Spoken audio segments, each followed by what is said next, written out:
pour ceux qui n'étaient pas là le 31, recevez de la part de la direction de l'Église tous nos vœux pour cette nouvelle année, que Dieu vous accorde sa bénédiction et sa grâce en 2018. Et on a donc débuté notre période de jeûne et de recherche de la face de Dieu vendredi soir avec notre réunion d'introduction. Et comme le pasteur André le mentionnait un peu plus tôt durant les annonces, durant tout ce mois-ci, on va étudier le chapitre 11 de Hébreux, le fameux temple de la renommée des hommes de foi, les héros de la foi, et la question qui va nous guider durant tout ce mois-ci, dans toute notre réflexion, c'est à savoir qu'avaient-ils compris que nous avons oublié? Qu'est-ce qui faisait que ces hommes et ces femmes avaient la foi dont la parole de Dieu nous mentionne? Donc ce matin, on va ouvrir nos Bibles toujours dans Hébreux et on va retourner au chapitre 10, on va lire du verset 37. Donc Hébreux 10 à partir du verset 37 et on va continuer jusque dans Hébreux 11 au verset 3. Donc on commence à 37, 38, 39. On passe au chapitre 11, 1, 2 et 3. Et à la toute fin, la sœur Mariana va relire le verset 3 avant qu'on ne prie. Amen. Alors, la parole de Dieu dit dans Hébreux chapitre 10, verset 37, « Encore un peu de temps, celui qui doit venir viendra, et il ne tardera pas. Et le juste vivra par la foi. Mais s'il se retire, mon âme ne prend pas plaisir en lui. Nous ne sommes pas de ceux qui se retirent pour se perdre, mais de ceux qui ont la foi pour sauver leur âme. Or, la foi est une ferme assurance des choses qu'on espère, une démonstration de celles qu'on ne voit pas. Pour l'avoir possédée, les anciens ont obtenu un témoignage favorable. C'est par la foi que nous reconnaissons que le monde a été formé par la parole de Dieu, en sorte que ce qu'on voit n'a pas été fait de choses visibles. » Et le verset 3, on va le répéter. « C'est par la foi que nous reconnaissons que le monde a été formé par la parole de Dieu, en sorte que ce qu'on voit n'a pas été fait de choses visibles. » Amen. Seigneur, ce matin, nous sommes réunis dans ce lieu pour te célébrer et pour t'adorer dans ce premier culte d'un dimanche matin de l'année 2018. Et nous voulons, Seigneur, te rendre grâce parce que nous savons que cette date était connue de toi de toute éternité. Tu savais que nous serions ici. Tu savais, Seigneur, que nous prêterions l'oreille à ta parole. Et tu savais, Seigneur, ce dont on avait besoin pour une journée, pour une époque, pour une année, comme celle qui est devant nous. Alors ce matin, Seigneur, nous voulons nous déposer tout ce que nous avons, tout ce que nous sommes à tes pieds, afin que toi, tu œuvres comme tu l'entends. Au-delà, Seigneur, de tout préparatif, de toute préparation humaine, nous te demandons que toi, tu sois à l'avant-poste, que tu nous diriges dans tout ce qui va être dit, dans tout ce qui va être fait, que tu ouvres notre entendement à ta parole. Seigneur, nous savons que tu es toujours présent au milieu de nous parce que tu nous l'as promis, mais de façon peut-être plus spécifique en cette première assemblée, nous te demandons, Seigneur, prends contrôle de tout ce qui va être fait. Nous ne voulons pas, Seigneur, que 2018 soit comme 2017. Nous voulons, Seigneur, progresser encore davantage dans ta présence. Nous voulons te connaître davantage. Nous voulons être les serviteurs et les servantes que tu désires que nous soyons. Nous voulons, Seigneur, nous approcher de la stature parfaite de Christ, telle que ta parole nous invite à le faire. Alors ce matin, je prie pour ma sœur, je prie pour mon frère qui est ici. Ceux qui entendent ta parole au loin, nous te demandons, Seigneur, de nous saisir par ta main toute puissante et de nous permettre, Seigneur, de réaliser et de saisir tout ce que tu as pour nous aujourd'hui. Nous ne voulons passer à côté de quoi que ce soit que tu as préparé pour nous. Nous voulons, Seigneur, que tu aies toute liberté pour intervenir et pour parler, pour nous changer, pour nous transformer, afin, Seigneur, qu'à la sortie de cet endroit ce matin, nous soyons, Seigneur, équipés, nous soyons remplis, Seigneur, par une parole que nous pouvons appliquer aujourd'hui même dans nos vies et faire une différence dans notre génération, dans cette époque à laquelle, Seigneur, tu nous as appelés. Je bénis mon frère, je bénis ma sœur, je me présente moi-même devant toi, fais comme il te plaît. Je m'efface, Seigneur, afin que toi, Seigneur, tu t'élèves et que tu te manifestes parmi ton peuple. Nous t'avons prié en ton nom, Jésus. Amen. Alors, avant qu'on s'assoie, vous allez dire un très très fort « Oui, je crois ». Oui, je crois. Vous ne savez pas en quoi, mais vous croyez. C'est bien. On peut s'asseoir.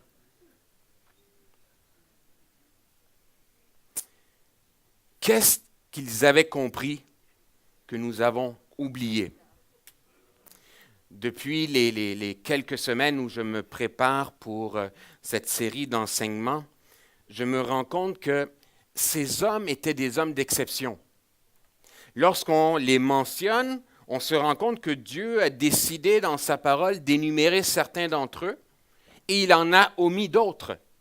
Il y a de grands hommes qu'on ne mentionne pas dans cette parole. Celui qui était le plus sage parmi tous les hommes n'est pas mentionné dans ce chapitre-là. On parle de David, son père, mais on ne parle pas de Salomon. Il y a d'autres héros bibliques qu'on mentionne très peu dans la parole, mais pour une raison qu'on va étudier durant ce mois-ci, ils sont mentionnés dans ce passage. Parmi eux, Barak, parmi eux, Jephthé. Et si je demandais qui est Jephthé, il y a peu de personnes qui sauraient me dire qui est Jephthé. Mais durant ce mois-ci, on va voir qu'est-ce qui faisait que cet homme avait une foi que nous pouvons calquer pour nous-mêmes. En fait, si on veut saisir pleinement ce que Dieu a pour nous, il faut vraiment se poser cette question, mais qu'est-ce qu'eux avaient compris? Et durant tous les enseignements, durant tous les passages qu'on va lire, ça va être la question qui va revenir et qui va revenir et qui va revenir. Qu'est-ce qu'ils avaient compris? Bien sûr, on parle d'un chapitre qui traite de la foi. La foi est une ferme assurance des choses qu'on espère, une démonstration de celles qu'on ne voit pas. Et vendredi, lorsqu'on a débuté notre série d'enseignements, on a fait une mise au clair et une mise au point par rapport à ce verset-là. Je disais très souvent, on le cite lorsqu'on veut avoir des cadeaux et des bonus de la part de Dieu. Lorsqu'on est en quête d'une réponse à une requête, lorsqu'on veut un cadeau, on veut un privilège de la part de Dieu, que ce soit pour un emploi, que ce soit pour un mari ou une épouse, que ce soit pour la réussite d'un examen, on aime revenir avec cette histoire de la foi. Et on applique ce verset-là à une question de besoin personnel. Et voilà pourquoi j'ai demandé à la sœur Mariana de relire la fin du chapitre 10. Et je relis pour vous les 3 derniers versets du chapitre 10. « Encore un peu de temps, celui qui doit venir viendra. Il ne tardera pas, et le juste vivra par la foi. Mais s'il se retire, mon âme ne prend pas plaisir en lui. Nous ne sommes pas de ceux qui se retirent pour se perdre, mais de ceux qui ont la foi pour sauver leur âme. » Ceux qui ont la foi pour sauver leur âme. La foi dont on parle ici, ce n'est pas la foi « je demande à Dieu et il me répond avec un cadeau ». La foi dont on parle ici, c'est la foi que Christ est le Sauveur promis, le Messie attendu de génération en génération. Durant tout le livre d'Hébreux, il se passe des choses intéressantes qui nous paraissent cachées si on ne prend pas ce livre sur son ensemble. La lettre aux Hébreux, l'épître aux Hébreux, c'est une lettre qui est adressée premièrement à un auditoire juif. Son nom l'indique, la lettre aux Hébreux, donc la lettre au peuple juif. Mais de façon particulière, c'est une lettre qui est adressée à des Juifs qui se sont convertis à Christ. Mais parce qu'ils sont jeunes dans la foi, il y a ce risque qu'ils retournent au judaïsme. Alors Paul va leur faire certains avertissements en leur disant « Voici comment vous étiez lorsque vous avez commencé à croire. » Dans le chapitre 10, le verset 32, il va dire clairement « Souvenez-vous de ces premiers jours où après avoir été éclairés, vous avez soutenu un grand combat. Voici comment vous étiez dans les premiers moments de votre foi. » Et Paul, qu'on présume être l'auteur du livre aux Hébreux, va leur dire « Voici pourquoi vous ne devez pas retourner à la foi judaïque qui était la vôtre auparavant. L'apôtre Paul va toutefois avoir une approche qui est intéressante parce qu'il va s'adresser non seulement aux Juifs avec la philosophie et la pensée juive, mais il va aussi s'adresser aux Grecs avec la philosophie grecque de l'époque. À l'époque, les Grecs croyaient que tout sur terre n'était qu'une ombre, qu'un présage de ce qu'il y avait dans le ciel. Et pour eux, tout ce qu'on voyait sur terre était une demi-vérité. Et lorsque Paul va présenter Jésus dans ce livre aux Hébreux, il va présenter Jésus comme étant la vérité. Et encore aujourd'hui, pour nous, nous devons avoir cette assurance et cette certitude que Christ est la vérité. Donc, à ces jeunes chrétiens d'origine juive qui étaient quand même influencés par la philosophie grecque de l'époque, Paul va dire, voici la vérité que vous cherchez. La vérité à laquelle vous aspirez s'appelle Christ, s'appelle Jésus. De surcroît à ça, il va s'adresser à ces Juifs en leur disant, regardez, je vais vous présenter Jésus, je vais vous présenter le Messie depuis le début des Écritures, depuis Genèse, jusqu'à notre temps d'aujourd'hui. Vous savez que dans la pensée juive, on avait tout le temps ce malaise à savoir, on n'a pas accès à Dieu.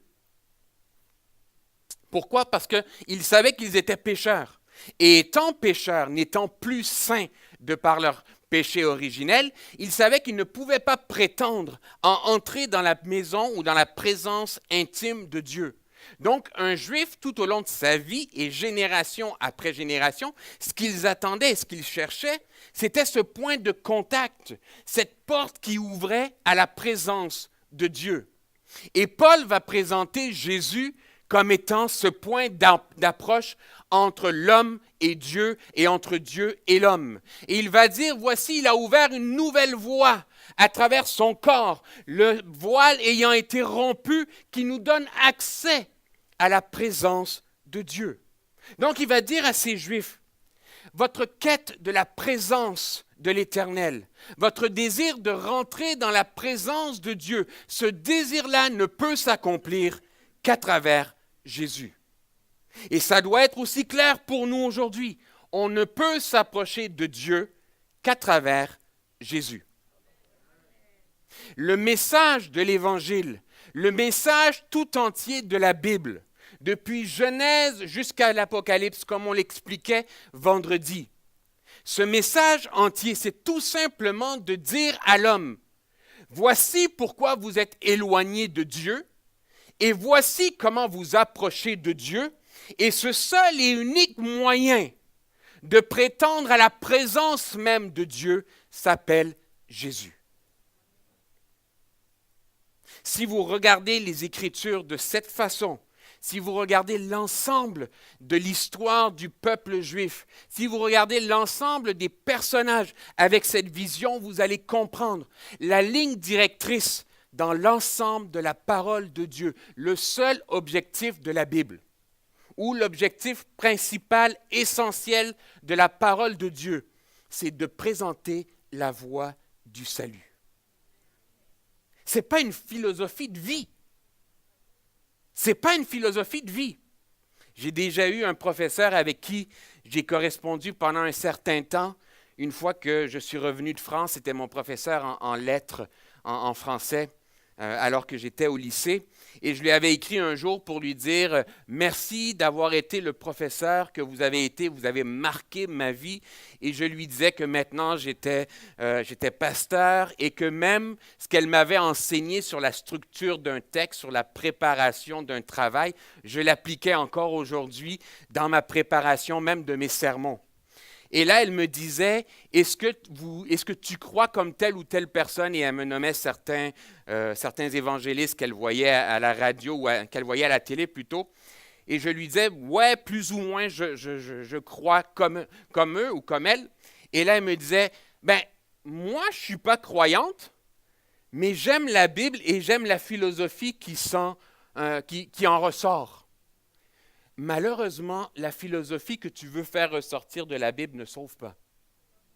Ce qui sauve, c'est de reconnaître que je suis pécheur, que je suis exclu de la présence de Dieu et que le seul moyen d'entrer dans la présence de Dieu, c'est d'accepter que je suis pécheur, que j'ai besoin d'un sauveur et qu'un sauveur a été pourvu qui s'appelle Jésus. Hormis ça, je ne peux pas être sauvé. Je pourrais faire les meilleures œuvres du monde. Je pourrais être Mahatma Gandhi et la mère Teresa en même temps, combiné avec Martin Luther King et avec tous les grands hommes, Mandela et tout ça. Je pourrais être cette personne-là qui amalgame tous ces grands hommes et ces grandes femmes. Si je n'ai pas Jésus, je ne peux pas prétendre au paradis. Le seul moyen de prétendre au paradis, c'est de passer à travers cette étape qu'on appelle la conversion, qui passe au pied de la croix où Jésus a versé son sang. Donc, le message de la foi, l'exhortation par rapport à la foi, c'est une exhortation à reconnaître que la seule voie de salut, c'est Christ. Et Paul, ou l'auteur aux Hébreux, va dire, mais voici comment vous voyez le message de l'Évangile à travers tous ces hommes. Mais il commence avec un fait particulier, et c'est le verset 3 qui nous sert de méditation pour aujourd'hui. Ceux qui n'ont pas le programme du jeûne, vous pouvez voir à l'arrière ou voir un des portiers plus tard qui pourront vous remettre le feuillet qu'on a fait à ce sujet. Le verset 3 dans le chapitre 11 nous dit « C'est par la foi que nous reconnaissons que le monde a été formé par la parole de Dieu, en sorte que ce qu'on voit n'a pas été fait de choses visibles. C'est par la foi que nous reconnaissons que le monde a été formé par la parole de Dieu, en sorte que ce qu'on voit n'a pas été fait de choses visibles. C'est par la foi que nous reconnaissons. Certaines versions, vous aurez, c'est par la foi que nous comprenons. Le monde et les scientifiques veulent expliquer comment le processus de création s'est passé. Comment scientifiquement Dieu s'y est pris pour faire en sorte que le monde soit monde. Et ils ont élaboré tout un tas de théories. Mais entre vous et moi, même ces théories, aucun d'entre nous n'y était lorsque ça s'est passé. Qu'on me dise que ça s'est passé par un Big Bang, ben, personne n'y était, ni eux, ni moi. Mais l'auteur aux Hébreux va dire, c'est par la foi que nous comprenons, c'est par la foi que nous reconnaissons que le monde a été formé par la parole de Dieu. Lorsque je suis chrétien, lorsque je me déclare comme étant un enfant de Dieu, j'accepte et j'adhère au fait que Dieu dit la complète vérité. C'est à ça que Paul fait référence. Il dit, nous comprenons, nous saisissons que Dieu a fait le monde. Tu ne peux pas croire en Dieu et ne pas croire en ça. Tu ne peux pas croire que Dieu est Dieu et que ce qu'il dit est vérité et ne pas croire dans le message de la création. En fait, tout chrétien devrait, j'enlève même le conditionnel, j'utilise l'indicatif, tout chrétien doit être créationniste. C'est aussi simple que ça. Aucun chrétien ne doit croire à la version de l'évolution comme les scientifiques ou certains scientifiques veulent essayer de le présenter. Tout chrétien ne peut faire autre chose que de croire que ce que la Bible a dit est vrai. Je peux ne pas comprendre comment Dieu a fait, mais je comprends que Dieu l'a fait. Je peux ne pas comprendre comment scientifiquement Dieu s'y est pris, mais ce que je sais, c'est que Dieu l'a fait. Et ça, il ne peut pas y avoir de marge d'erreur là-dessus dans notre cas. C'est Dieu qui a fait comme il dit qu'il a fait. Je répète, je peux ne pas comprendre comment il a façonné la terre. La Bible nous dit qu'il a pris de la boue pour faire l'homme. Je veux dire, je ne sais pas comment il a pris de la boue, qu'il l'a façonné comme un potier, puis qu'il a créé l'homme. Je ne sais pas dans mon intelligence humaine ce que ça veut dire. Il a soufflé dans les narines de l'homme et l'homme s'est mis à être vivant. Je veux dire, Dieu est esprit. Comment il est esprit puis il a un souffle en même temps? Pour avoir un souffle, ça prend des poumons. Fait que je ne comprends pas scientifiquement comment ça s'est passé. Mais je sais une chose, que ce qu'il dit qu'il a fait, il l'a fait. Si je suis chrétien, voilà ce que je crois. Il n'y a pas de zone grise là-dessus. Si je suis chrétien, je crois que Dieu a créé le monde. Je crois qu'il a dit que la terre soit et la terre fut. Je crois qu'il a dit que le soleil soit et le soleil fut. Je crois qu'il a dit que la lumière soit et la lumière a été. Je crois qu'il a dit que l'homme soit et l'homme a été. Je crois qu'il a dit faisons l'homme à notre image et il a fait l'homme à son image. Je crois qu'il a dit que les oiseaux existent et les oiseaux ont existé. Je crois à ça. En ce début d'année, comme toute première prédication, comme tout premier enseignement pour nous en tant qu'Église, on doit revenir à cette base. Est-ce que je crois ou je ne crois pas ce que la Bible dit? Là, je te pose la question.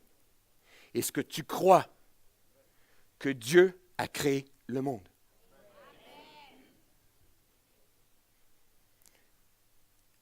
Par la foi, nous reconnaissons. Donc, j'accepte et j'adhère au fait que ce que Dieu dit est la complète vérité. Cette parole est la complète, totale, parfaite vérité. Si ce n'est pas 100% ta conviction aujourd'hui, tu vas faire fausse route. Si tu as le moindre doute que ce qu'il y a écrit là-dedans ne vient pas de Dieu à un moment donné, tu vas larguer ce livre. En tant que chrétien, je ne peux pas faire autrement que de croire que ce qu'il dit qu'il a fait, il l'a effectivement fait. Par la foi, nous reconnaissons que le monde a été formé par la parole de Dieu. Si le monde a été formé par la parole de Dieu, bon, vous allez me dire que certains font autrement, mais habituellement, moi, quand je parle, avant que les paroles ne sortent de ma bouche, la plupart du temps, j'ai réfléchi. Je sais, il y a des exceptions, il y a des gens ou des situations parfois qui font qu'il y a de quoi qui sort, puis ça ne devrait pas sortir. Mais en règle générale, lorsque j'entretiens une conversation avec quelqu'un ou lorsque je dis quelque chose, c'est que logiquement, c'est passé par ma tête avant que ça sorte par ma bouche. Alors, si je dis que je crois que la parole de Dieu a créé le monde, si cette parole a créé le monde, je dois donc en déduire que Dieu a créé le monde parce qu'il a voulu créer le monde. Dieu n'a pas été obligé de créer le monde. Dieu a voulu créer le monde. Ça fait autre chose comme création que nous sommes de savoir que Dieu a voulu me créer plutôt que d'être le fruit du hasard. Je ne suis pas le fruit d'un Big Bang hasardeux, d'un Big Bang qui est le fruit de certaines circonstances que personne ne voyait venir, que personne ne pouvait voir venir, que personne n'attendait. Je suis le fruit de la création de Dieu. Je suis le fruit de la volonté de Dieu. J'irai même plus loin. Tout être vivant est le fruit de la volonté de Dieu. Personne n'est né par hasard. Personne n'a vu la vie Personne n'est venu au monde par hasard. Avant même que je sois, Jérémie va dire, avant même que tu ne sois, je t'avais déjà établi. Avant que tu sois formé dans le sein de ta mère, je t'avais déjà établi. Ça veut dire que je pensais déjà à toi. J'avais déjà un propos pour toi. J'avais déjà un objectif pour toi. Tous autant que nous sommes, en tant que créatures, création de Dieu, nous sommes nés dans la volonté de Dieu. Est-ce que par la suite on suit ce plan? Ça, c'est autre chose. Mais au départ, nous tous, autant que nous sommes, nous avons connu la vie parce que Christ a bien voulu nous donner la vie. Au même sens où il a insufflé la vie en Adam et en Ève, dans ce même sens, Dieu a insufflé la vie dans les cellules qui nous ont constitués.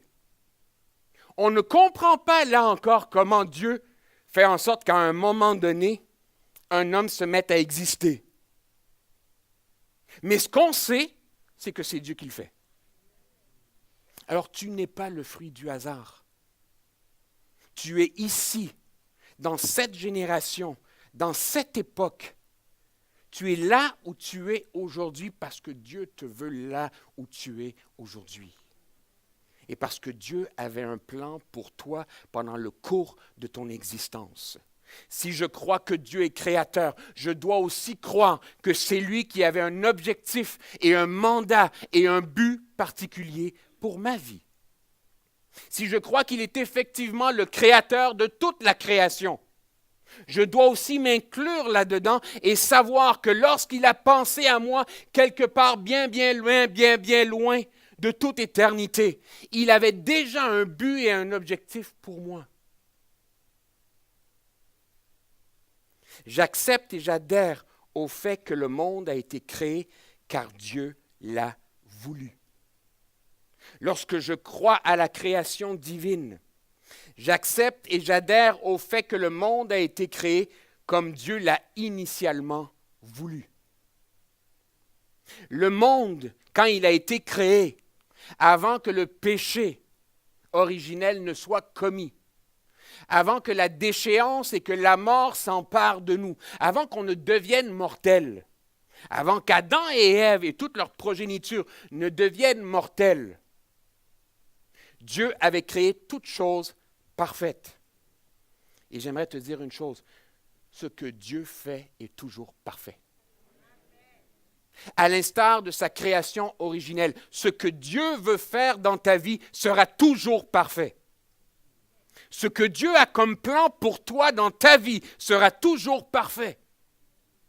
La seule façon de vivre une vie parfaite, c'est de vivre une vie en accord avec la volonté de mon Créateur. Le jour où Adam et Ève ont voulu prendre entre leurs mains les rênes de leur existence, le jour où ils ont dit non, on ne suivra plus pleinement ce que Dieu dit. On va tout suivre à part une petite chose. Une seule chose. On va obéir à tout. Mais il y a une chose qu'on va remettre en question. Ce fruit-là. Et d'avoir remis en question la volonté de Dieu, d'avoir enfreint la volonté de Dieu, c'est pour ça que tous nos adolescents passent avec de l'acné. L'acné est la conséquence même du péché.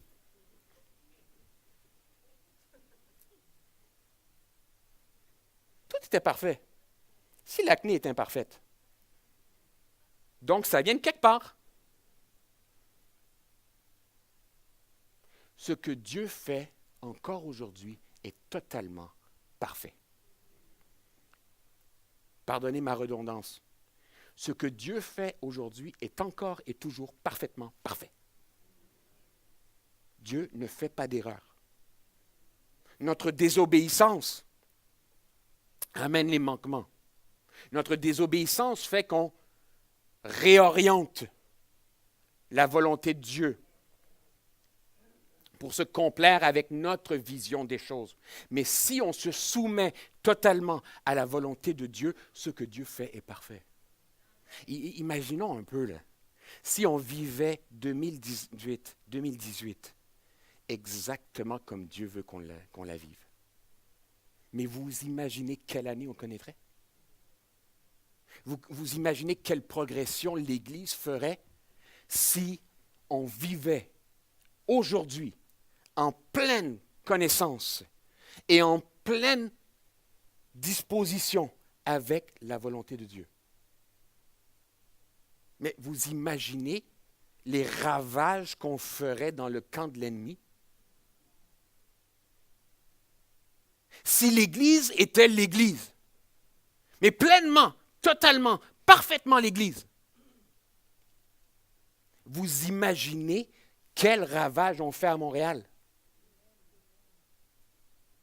À la fin de l'année, la ville n'est plus la même.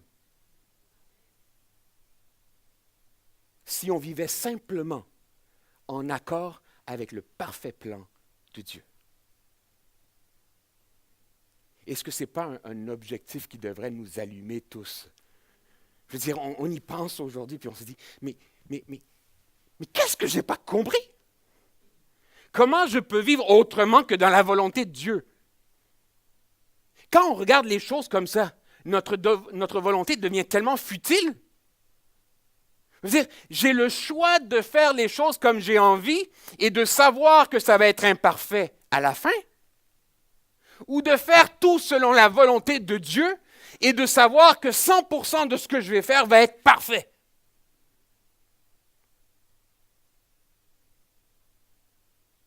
Sans blague.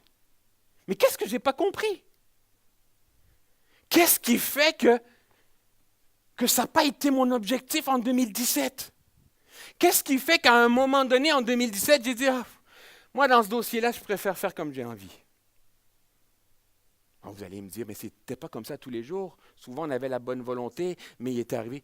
Oui, mais si je connaissais davantage mon Dieu, si je cherchais davantage sa face, si mon cœur était davantage attaché à lui, si mon désir seul était unique, était de lui faire plaisir, si l'objectif de ma vie était d'être Florent que Dieu veut que je sois,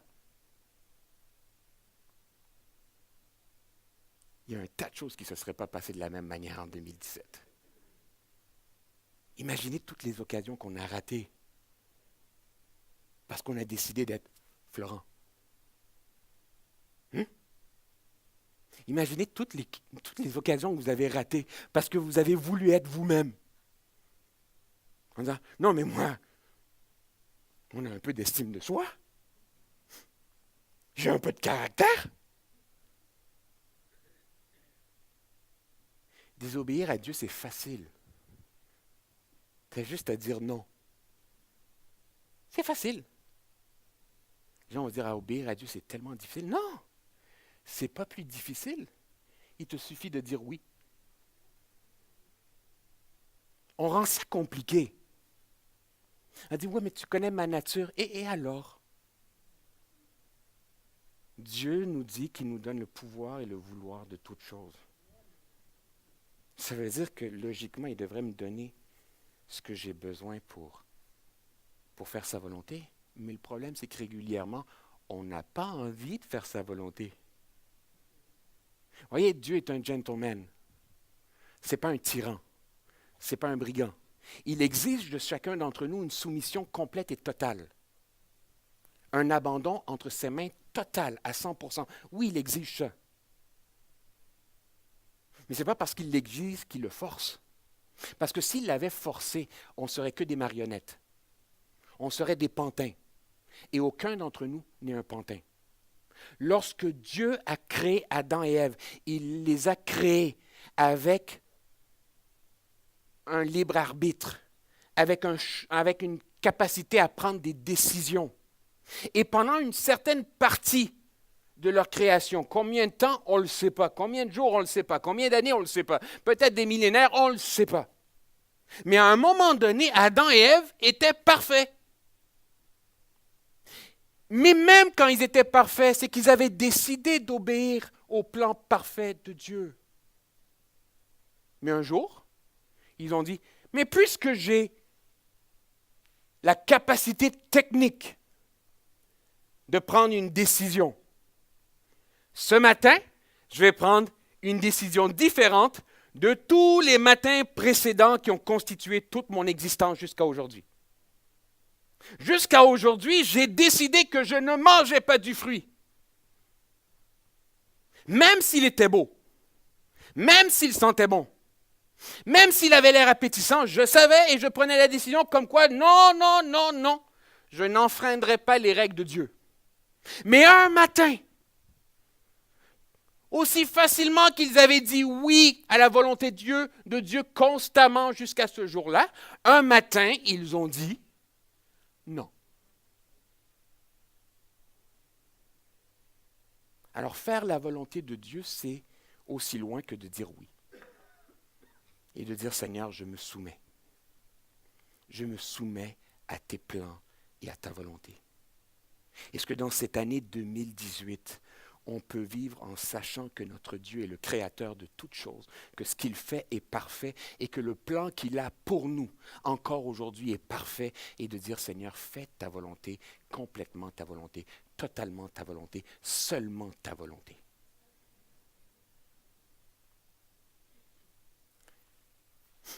Par la foi, nous reconnaissons que le monde a été formé par la parole de Dieu, en sorte que ce qu'on voit n'a pas été fait de choses visibles. Deux façons de lire cette dernière partie. En sorte que ce qu'on voit n'a pas été fait de choses visibles. Deux façons, mais pas contradictoires en soi. Premier point, j'accepte et j'adhère au fait que Dieu avait toute la puissance pour créer là où rien n'existait. Il a tout créé là où rien n'était visible. Les scientifiques vont vous dire, on ne peut pas créer quelque chose de rien. La Bible me dit que Dieu crée de rien. Si je crois que Dieu est le Dieu de la création, je crois donc que Dieu est capable de créer là où rien n'existe. Voilà pourquoi le monde existe. Parce que de rien, Dieu a créé, point à la ligne. Il a dit, moi je crée, il a créé. Moi je fais, et qui va me dire quoi? Qui va pouvoir m'en empêcher? Notre Dieu n'est pas limité par l'impossible. Notre Dieu même se glorifie dans l'impossible. Alors si mon Dieu est effectivement le Dieu de toute la création, si je crois effectivement qu'il a créé le monde tel que la parole de Dieu me dit qu'il l'a fait, alors je crois encore aujourd'hui que mon Dieu est capable de faire les choses là où rien n'existe. Alors peu importe quelle est ta situation, peu importe quel est l'endroit où tu vas te trouver cette année, tu vas parfois te trouver dans des endroits où tu penses que c'est le néant total. Dieu initialement a créé dans le néant total. Et Dieu est encore capable, dans mon néant, dans mon vide, de créer ce qui n'existe pas. Alors, première vision de ce verset-là, ou de la fin de ce verset-là, Dieu crée où rien n'existe. Dieu en est capable. La deuxième lecture qu'on peut faire de la fin de ce chapitre-là,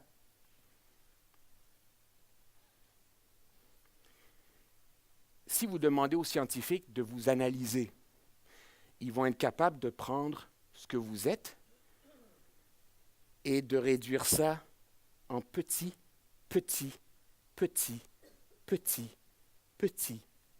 format. Je ne sais pas s'ils sont capables de voir des électrons et des ions ou des ions, mais ils nous expliquent que chacun d'entre nous et tout ce qui existe, toute matière, est un amalgame d'électrons et de ions qui sont mélangés ensemble, qui se côtoient et qui fait qu'à un moment donné, il y a quelqu'un comme moi qui prend l'apparence, qui parfois a un peu plus d'électrons, puis parfois en a un peu moins. Mais ça doit être ça, je veux dire.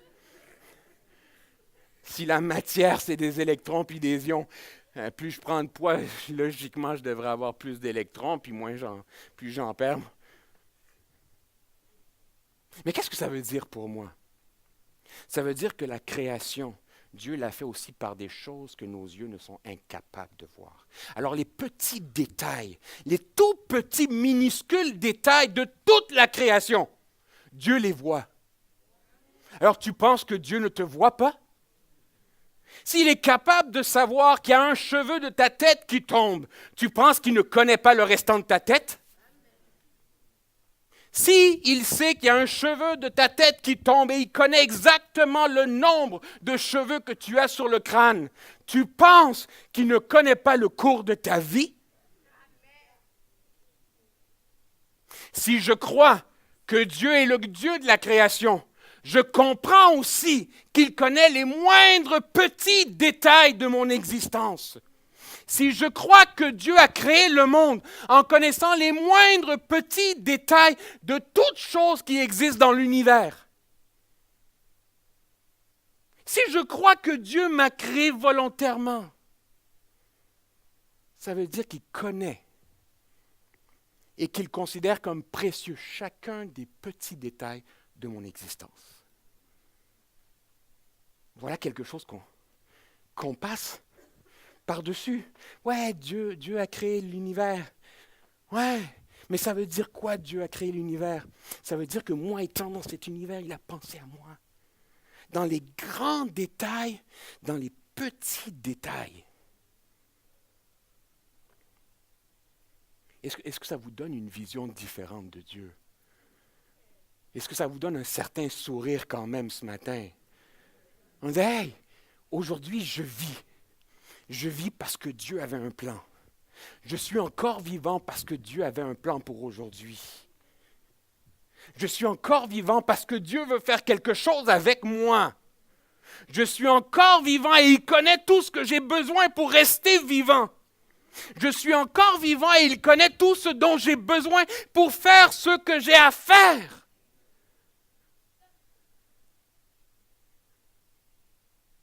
Comment vous voulez que je ne le serve pas? Après avoir fait de tels constats, comment vous voulez qu'on vive autrement que soumis à la volonté de Dieu? Si j'ai la foi effectivement qu'il a créé le monde, ça veut dire que j'ai la foi que je suis dans son plan de création, qu'il veut m'utiliser, qu'il m'a créé pour un but. Si je sais que le Dieu créateur de l'univers a pensé à moi, je veux dire, hey, je suis rien. Sur l'immensité de l'ensemble des humains qui auront foulé cette terre, je suis strictement rien. Et malgré tout, il a pensé à moi. Comment je peux vivre une vie autrement qu'en cherchant à faire sa volonté? Comment je pourrais me tourner vers ce Dieu créateur de toutes choses et lui dire, fais de l'air, va-t'en. Comment je pourrais lui tourner le dos? Et je vous ai déjà expliqué une partie de mon témoignage où à un moment donné, je savais que Dieu voulait m'utiliser, mais on passe tous par, non, on ne devrait pas tous, mais régulièrement, on passe par des moments de rébellion. Et moi, j'ai dit à Dieu, regarde Seigneur, regarde mon dos. Regarde mon dos parce que je m'en vais, puis c'est la dernière chose que tu vas voir. Je lui ai tourné le dos. Mais malgré tout, le Seigneur venait régulièrement, constamment me voir en disant, non, t'as beau me tourner le dos, mais si tu vas au nord, je suis au nord. Si tu vas au sud, je suis au sud. Si tu vas à l'est, je suis à l'est. Si tu vas à l'ouest, je suis à l'ouest. Si tu montes, je monte. Si tu descends, je suis encore là-bas. Comme David l'a dit, si je monte au ciel, je te vois. Si je descends dans les plus profondes profondeurs de la terre, encore là, tu vois là. Si je vais à l'est, tu y es. Si je vais à l'ouest, tu y es. Dieu a fait en sorte que même lorsque l'homme s'est détourné de lui, Lorsque l'homme a dit « Nous ne voulons plus faire ta volonté, nous ne croyons plus ce que dit ta parole », tu as dit que si on mangeait de ce fruit-là, on allait mourir. Et nous te disons officiellement ce matin, avant de prendre la première bouchée de ce fruit, nous te disons, on met de côté ce que tu as dit, on n'y croit pas. Même à ce moment-là, Dieu savait ce qui allait se passer. Et même à ce moment-là, Dieu voulait constamment être à côté de l'homme. Et même à ce moment-là, il avait déjà pensé, il avait déjà pourvu de toute éternité à celui qui allait ramener l'homme à se connecter avec Dieu. Voilà ce que Paul enseigne aux Hébreux, à ces jeunes Juifs convertis, en disant, même quand Adam, votre père, a péché, Dieu avait déjà pourvu. Et cette provision s'appelle Jésus. Et elle a été pensée, réalisée, imaginée, planifiée, pensée de toute éternité. Mais vous comprenez ce que ça veut dire? Ça veut dire que même quand moi, en tant que gamin, j'ai dit à Dieu, regarde mon dos, je m'en vais. Il dit, fais ce que tu veux. J'ai déjà pourvu. Fais ce que tu veux. J'ai déjà pourvu. Et mon amour est tout aussi grand que moi. Va où tu veux. Fais ce que tu veux. Tu seras aussi loin de moi qu'Adam et Ève l'étaient. Un oui ou un non. Un oui ou un non. Et pour toi et pour moi, aujourd'hui, c'est la même chose encore. Un oui ou un non à la volonté de Dieu. En croyant à la création telle que la Bible l'enseigne. Voilà quelques points importants qu'il vous faut vous rappeler.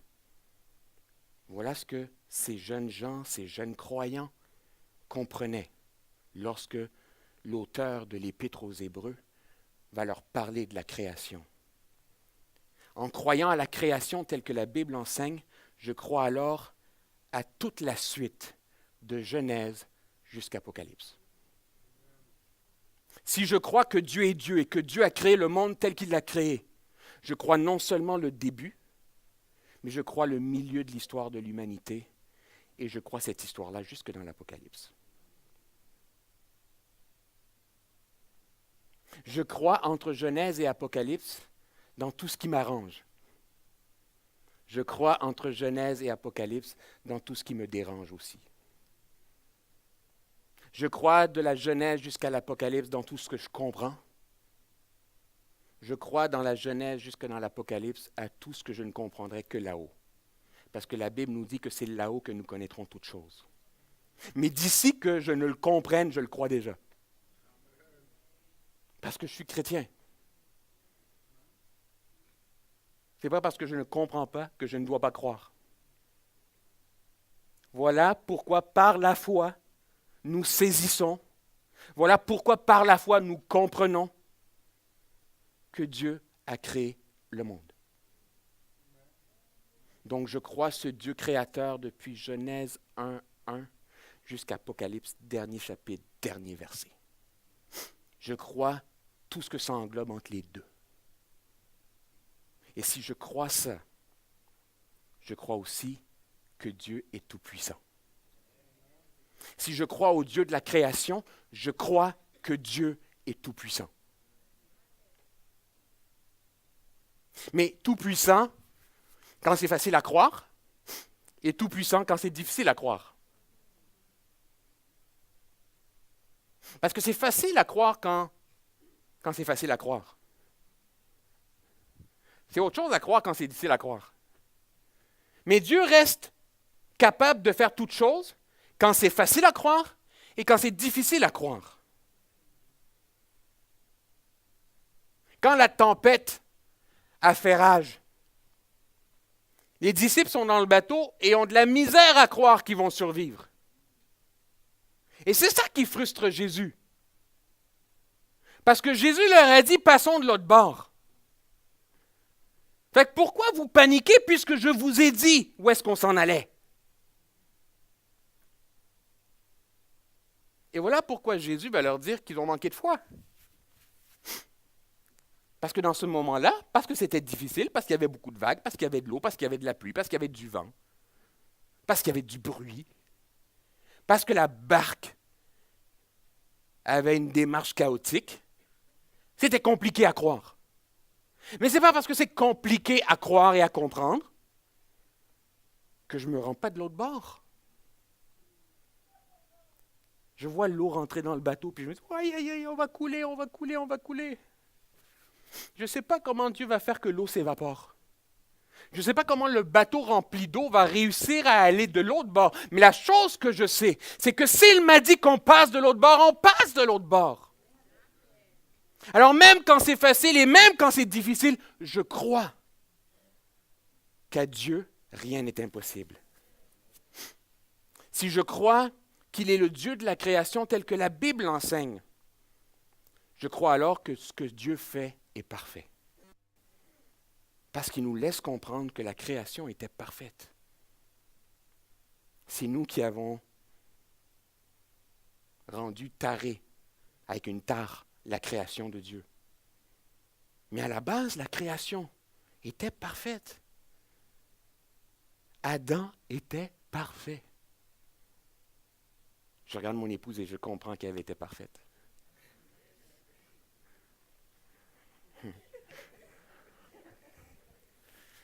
Elle va me demander pourquoi je ne l'ai pas dit en privé.